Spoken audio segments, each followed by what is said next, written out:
Hello fellas, today we're going to look at another one of the exciting additions to the Thunderchief kit. Here we have the nose and the main landing gear with the landing gear base and also the intake trunks and the intake ramps. So let's check it out.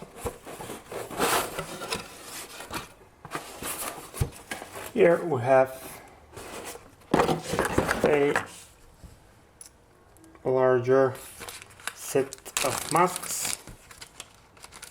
Not sure for now what they are for. Maybe these are patterns because we'll need to cut some stuff out. We get a little bit of decals, a acetate sheet with some round windows, perhaps lighting, and some steel rods. The instructions we're going to take a look at a little bit later. And now one by one we'll look at the actual parts. Now, just like with the previous set, we have those baskets which are protecting the actual parts, but we can see that the detail of these parts is rather nice, or more like excellent.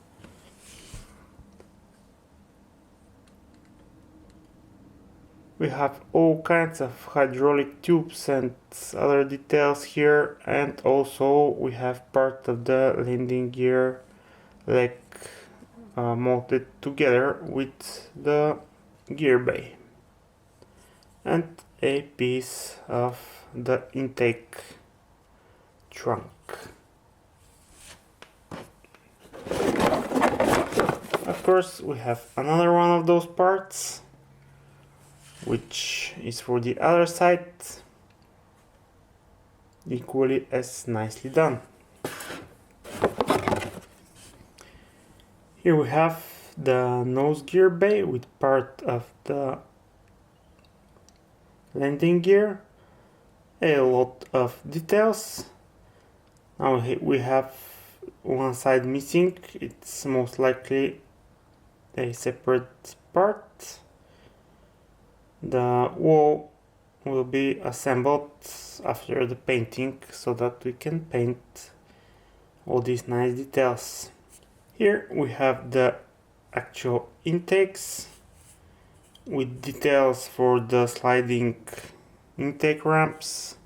These are not that much needed, but still it's good to have some more definition. We have rivets, panel lines on the outside, which are of a nice quality. Gear bay doors, fine and very thin. I think that those will be fragile to handle, so must be handled with great care.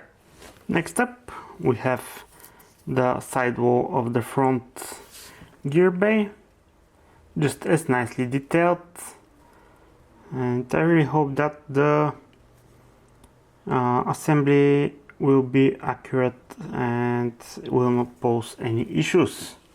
Here we have the main gear legs printed as a one piece together with the main gear bay doors. Those are also together with the part of the wheels, so the attachment should be quite straightforward. I'm not sure about the painting ease of this decision because I'm not sure yet what color will be the interior of the gear base and what color will be for the gear legs, so there might be some masking needed here. Next up we have more parts for the intake, nicely done. Of course there are some supports to be removed, but that's part of the game. Another piece here is the fan of the jet engine, very nicely detailed. Some parts for the nose gear bay and something else. This thing, I'm not sure what it is, and some small things. Those look like other gear bay doors. And finally we get the wheels. They're weighted, which is always a good thing to have weighted wheels. The quality of the print is very nice. The models themselves are very nice too. We have the Goodyear signs on the wheels, the brakes, the wheel hubs, some other things here. I don't know what this is, some sensor maybe. The front wheel and its hub. So all in all, everything looks very good. The print quality is very nice.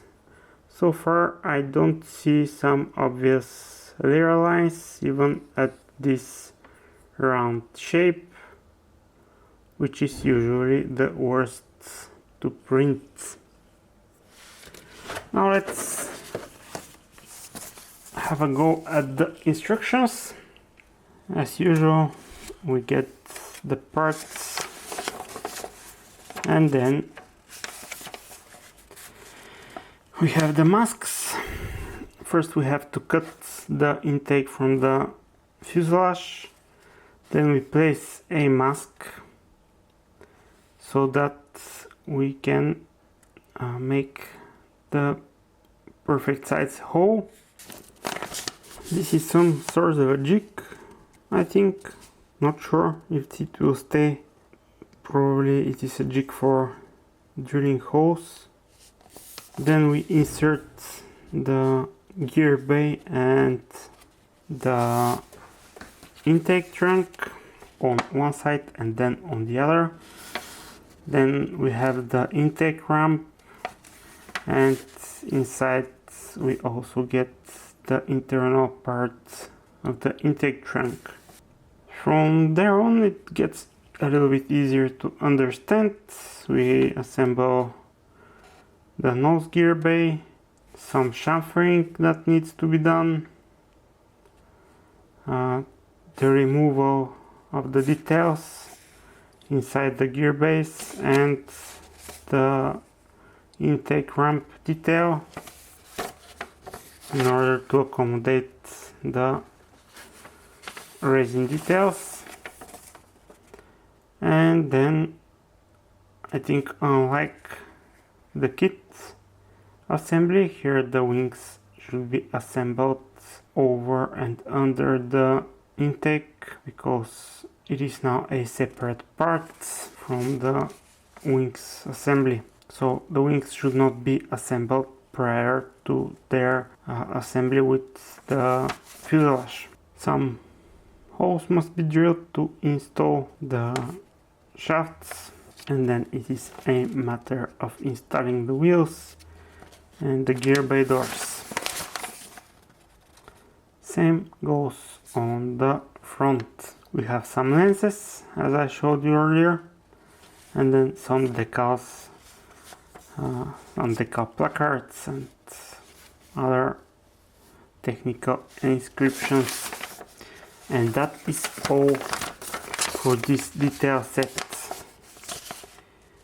In the next video I'm going to show you the rest, the 3 remaining sets, as they are smaller. So until then, happy modeling, fellas!